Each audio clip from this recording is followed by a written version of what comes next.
नमस्कार मित्रांनो, तुम्ही ऐकायला सुरुवात केलेला आहात फिरती गोष्ट।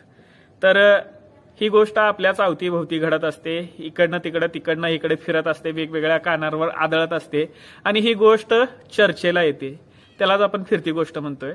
तर आजच्या फिरत्या गोष्टीचा विषय आहे शरद पवार आणि त्यांची राष्ट्रवादी काँग्रेस। तर मित्रांनो, शरद पवार हे नाव जेव्हा बातमीला लागतं त्यावेळेला आपसुकच ती बातमी वर ढकलली जाते आणि चर्चेला उधाण येतं आणि वेगवेगळे मतमतांतरे समोर यायला सुरुवात होतात आणि त्यामधूनच एक गोष्ट तयार होते, ती म्हणजे शरद पवार आता काय करतील। आता वेगवेगळ्या चर्चा लोकांमध्ये घडत असतात, त्यामुळे शरद पवार या नावाला अजून वजन येतं। कारण शरद पवार कोणता डाव आखतील हे सांगणं प्रत्येक वेळेला अवघडच जातं। आता या वेळेच्या गोष्टीचा विषय आहे शरद पवार यांची राष्ट्रवादी काँग्रेस म्हणजेच तुतारीवाली काँग्रेस फुटणार का।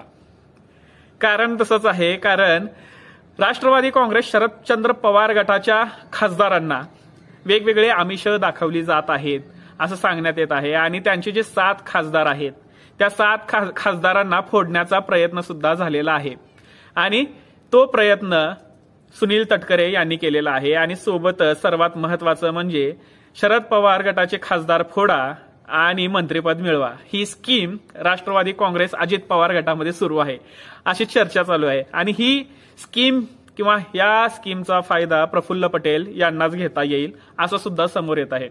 कारणच तसं आहे, कारण पक्षबंदीचा कायदा ज्या वेळेपासून झालेला आहे त्याचा विचार करता यांना म्हणजे अजित पवार गटाला किमान राष्ट्रवादी काँग्रेस शरदचंद्र पवार गटाचे किमान 5 खासदार फोडावे लागतील आणि त्यासाठी ते त्यांच्या खासदारांना भेटायला सुरुवात केलेल्या आहेत, अप्रोच व्हायला सुरुवात झालेली आहे।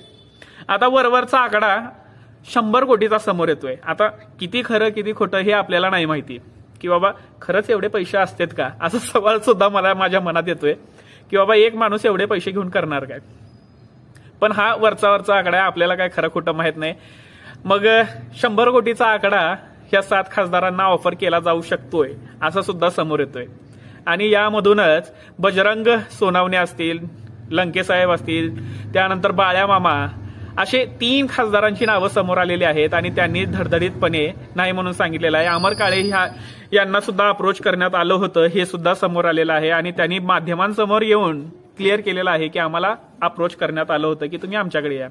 आता इथपर्यंत बातम्या समोर येत आहेत की बाप लेकीला सोडा, बाकीचे सर्वजण आमच्या सोबत या, म्हणजे सुप्रिया सुळे आणि पवार साहेबांना सोडा आणि बाकीचे सगळे आमच्या सोबत सामील व्हा अशी ऑफर सुद्धा खासदारांना करण्यात आलेली आहे।